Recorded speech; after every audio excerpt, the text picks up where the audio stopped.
Hello everyone, good afternoon. আৰু আজি মই লোকেল মুৰ্গী পাটত দি পেলাই বনাম আৰু কেনেকৈ বনাও ভিডিঅ'টো চাই থাকিব শেষলৈকে। আৰু মই এইখিনি ৰেডি কৰি লৈছোঁ আৰু এইখিনি আধা মানে ঝোল বনাম আৰু তে অকণমান নৰসিংহ পাত দিম আৰু এইখিনি আদা নহৰু পিচি লৈছোঁ আৰু এইখিনি মানে পাতত দি দিম। এইখিনি ইয়াতে হালধি পিঁয়াজ আদা নহৰু জলকীয়া মানে ইয়াতে তেলো দি দিছোঁ, মিক্স কৰি লৈছোঁ আৰু এইখিনি ঝোল বনাম। আৰু এতিয়া এয়া পিঁয়াজখিনি ভাজি আছোঁ, ইয়াতে চবখিনি দি দিছোঁ আদা নহৰু মানে জলকীয়া আৰু এতিয়া মাংসখিনি দি দিলোঁ আৰু সেনেকৈ মই বেলেগ মছলা একো ইউজ নকৰোঁ, নিদিওঁ বা আৰু এয়া আলুখিনি দি দিলোঁ কেইটামান আৰু পিঁয়াজ অকণমান আছিলে এইখিনিও দি দিলোঁ আৰু এইখিনি ভাজি অকণমান মানে ঢাকি দি সিজিবলৈ দিম।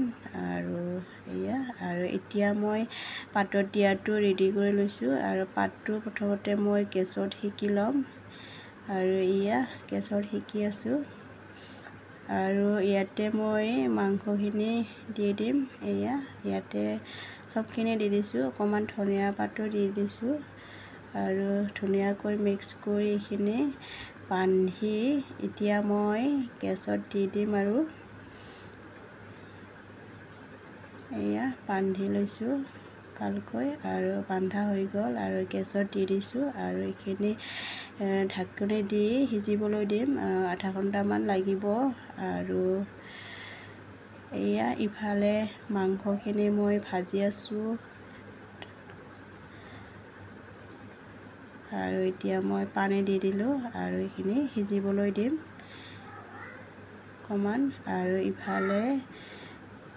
আৰু ইফালে পাতত দিয়াটো অলপটাই দি দিছোঁ আৰু আকৌ ঢাকি দিম আৰু 15 মিনিটমান লাগিব হওঁতে। আৰু ইফালে মাংসটোও হৈ গ'ল অকণমান, মানে এতিয়া গৰম মছলা দি দিছোঁ আৰু সেনেকৈ মই একো বেলেগ মছলা দিয়া নাই আৰু চিম্পুলকৈ খাই ভাল পাওঁ, মানে মছলা ইমান দি খাই ভাল নাপাওঁ, সেইকাৰণে গৰম মছলা দি দিছোঁ আৰু অকণমান ধনিয়া দি দিম।